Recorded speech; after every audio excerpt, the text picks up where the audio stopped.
3ನೇ ಶತಮಾನದ ಮಾತಿದು. ಆ ರಾಜನಿಗೆ ಯುದ್ಧಗಳಂದರೆ ತುಂಬ ಇಷ್ಟ. ಅವನು ಬರೀ ಜಗಳ ಮಾಡಿಸೋ ಆಸೆ. ಅವನಿಗೆ ಹಿಂಸೆ ಬೇಕಿತ್ತು, ರಕ್ತಪಾತ ಬೇಕಿತ್ತು, ಯಾಕಂದರೆ ಅವನ ಸಾಮ್ರಾಜ್ಯ ಬೆಳಿಬೇಕಿತ್ತು.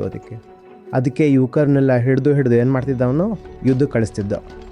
ಅವರೆಲ್ಲ ಹೋರಾಡಿ ಇವನು ರಾಜ, ನಾನು ದೊಡ್ಡ ಬಾದ್ಶಾ ಅಂತ ಕರ್ಸ್ಕೊಳ್ಳೋಣ ಅನ್ನೋ ಆಸೆ ಪೂರೈಸ್ಕೊಳ್ಳೋ. ಅದಕ್ಕೆ ಅವ್ನು ರೂಲ್ ಮಾಡಿಬಿಟ್ಟಿದ್ದ, ಮದುವೆಗಿದ್ವಿ ಎಲ್ಲ ಬೇಡ, ಹೋಗಿ ಯುದ್ಧ ಮಾಡಿ ಅಂತ.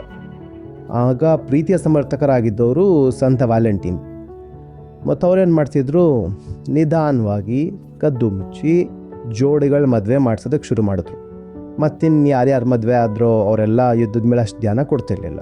ಅದಕ್ಕೆ ವ್ಯಾಲೆಂಟೈನ್ ಅವ್ರನ್ನ ಹಿಡಿದು ಜೈಲ್ಗೆ ಹಾಕಿದ್ರು. ಮತ್ತು ಅಲ್ಲಿ ಏನಾಯಿತು ಅಂತ ಹೇಳ್ತಾರಂದರೆ, ಅಲ್ಲಿ ಯಾವ ಜೈಲರ್ ಇದ್ದರು, ಯಾರು ಇವ್ರ ಕೇಸ್ನ ತೀರ್ಪೊಳೋರಿದ್ರು, ಅವ್ರಿಗೊಬ್ರು ಮಗಳಿದ್ಲು. ಮತ್ತು ಆಕೆ ಕುರುಡಿ, ಕಣ್ಣು ಕಾಣಿಸಲ್ಲ ಆಕೆಗೆ.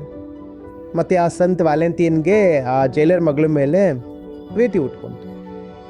ಕತೆ ಏನು ಹೇಳುತ್ತಂದರೆ, ಸಂತ ವ್ಯಾಲೆಂಟೈನ್ ಅವರು ಆ ಜೈಲರ್ ಮಗಳ ಕಣ್ಣನ್ನ ಸರಿ ಮಾಡಿಬಿಟ್ರಂತೆ. ಮತ್ತು ಆ ಹುಡುಗಿಗೆ ಪತ್ರ ಬರೋದಂತೆ.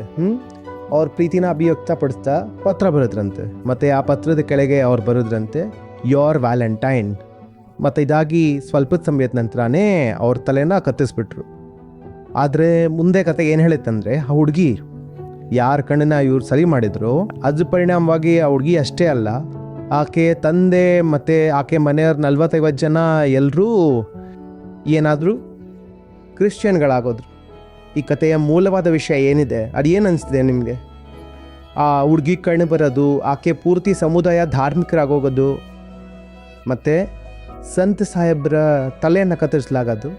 ಇದ್ರ ಅರ್ಥ ಏನಂದರೆ, ಆಕೆಗೆ ಪ್ರಪಂಚನೇ ಅರ್ಥ ಆಗ್ತಿರ್ಲಿಲ್ಲ. ಮತ್ತು ಈ ಸಂತರಂತೂ ಧಾರ್ಮಿಕ ವ್ಯಕ್ತಿ. ಇವರ ಸಂಗತಿಯ ಪರಿಣಾಮವಾಗಿ ಆ ಹುಡುಗಿಗೆ ಈ ಪ್ರಪಂಚವನ್ನು ನೋಡುವಂಥ ದೃಷ್ಟಿ ಸಿಕ್ತು ಅಂತ ಅರ್ಥ. ಇದು ಅವ್ರ ಪ್ರೀತಿಯಾಗಿತ್ತು. ಮತ್ತು ಅವ್ರ ಜೊತೆ ಅವ್ರೇನು ಮಾಡಿಕೊಂಡ್ರು, ಆಕೆಗೆ ದೃಷ್ಟಿ ಕೊಡೋ ಸಲುವಾಗಿ ತನ್ನ ತಲೆ ಕತ್ತರಿಸಿ ಹೋಗ್ತಿದ್ರು, ಅವ್ರು ಕತ್ತರಿಸಿ ಹೋಗಿಬಿಟ್ರು.